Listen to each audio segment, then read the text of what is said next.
Amin Fayyaz. Arrangement by Armin Nusrati.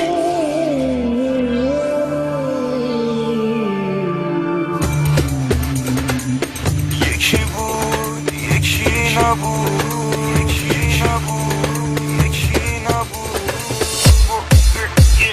یکی نبود.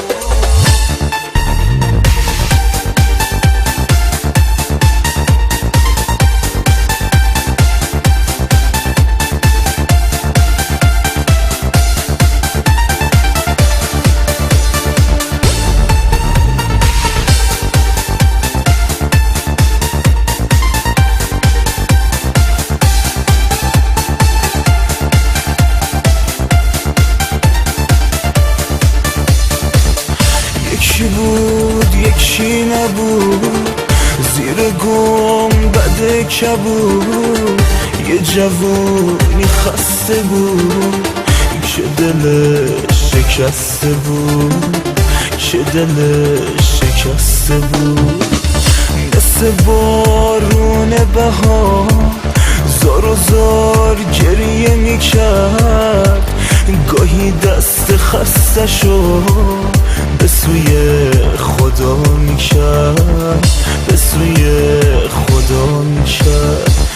که ای خدای مهربون، خالق هفت آسمون، اونو بی وفا نکن، از دلم جدا نکن. دست خستمو بگیر، تو منو رها نکن، تو منو رها نکن.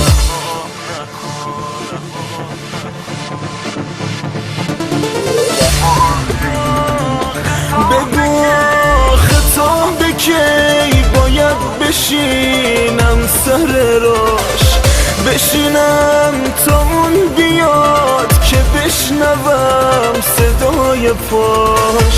مگه اون نمیدونه که دلم پریشونه، نمیاد تا از چشم غم عشقو بخونه، غم عشقو بخونه.